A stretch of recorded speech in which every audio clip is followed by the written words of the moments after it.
Salut, c'est Tom du VNB Cahors. Dans cette vidéo, je vais t'expliquer le fonctionnement de notre tireuse et les différentes étapes à suivre pour la mettre en route. Cette tireuse est une tireuse Piccolo et je vais vous montrer comment la mettre en route. Il y a 4 étapes pour la mettre en route. D'abord, la remplir d'eau, la brancher au courant électrique, au gaz et pour finir au fût. Pour que cette tireuse soit prête à l'utilisation, il faut donc la remplir d'eau au moins 3 heures à l'avance. Pour ce faire, vous levez le couvercle et vous venez remplir d'eau directement au-dessus des serpentins en cuivre.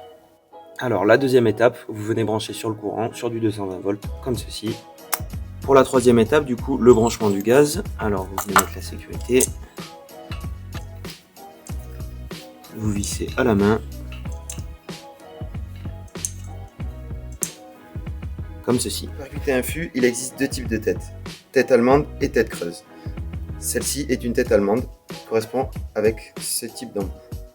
Toujours manipulé avec la vanne fermée et la poignée vers le haut, bien vers le haut comme ceci.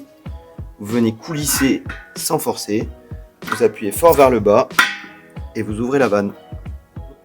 Ça, c'est une tête creuse qui correspond à ce genre de fût.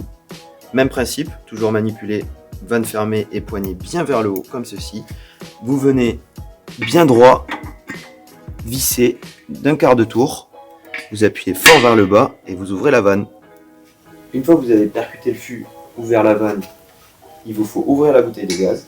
Un quart de tour suffit. Ensuite, vous prenez un récipient, vous tirez jusqu'à avoir de la mousse. Vous laissez reposer la tireuse 3 heures, le temps que l'eau que vous avez mis à l'intérieur se transforme en glace et vous pourrez tirer vos premières bières fraîches.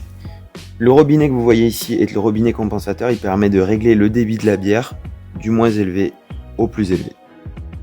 Sous la tireuse, on retrouve donc deux tuyaux, le central qui sert à vider le surplus de bière et celui-ci qui sert à vider l'eau que vous avez mis à l'intérieur de la tireuse à l'aide de ce robinet rouge sur le côté. Si votre bière a tendance à mousser, il vous faut vérifier deux choses. La première, la pression, qui peut se situer entre 2 et 2,5. Et ensuite, si votre tireuse est bien en glace. Si la pression se situe entre 0 et 1, vous devez tout d'abord vérifier s'il y a du gaz dans votre bouteille. Pour ce faire, vous fermez le gaz, vous dévissez, vous ouvrez votre bouteille dans le vide, comme ceci. S'il y a du gaz dans votre bouteille, c'est que les réglages de la pression ne sont pas bons. Vous devez donc dévisser l'écrou, serrer à l'aide d'un tournevis, puis ajuster à deux bords et revisser l'écrou. S'il n'y a pas ou plus de glace dans la tireuse, c'est que soit vous n'avez pas attendu assez longtemps, soit vous avez un débit trop important. Pour régler ces problèmes, vérifiez tout d'abord que la tireuse est bien branchée. Ensuite, il vous faut éviter d'exploser les fûts à de fortes chaleurs. Ensuite, vous vérifiez bien que les systèmes de ventilation sont bien dégagés sur les côtés. Et en dernier, si vous voulez aider la tireuse, vous pouvez vider un peu d'eau à l'aide du robinet sur le côté que je vous ai montré tout à l'heure et rajouter de la glace manuellement. Avant de nous retourner la tireuse, pensez à bien évacuer l'eau à l'aide du robinet qui se trouve sur le côté latéral de la tireuse.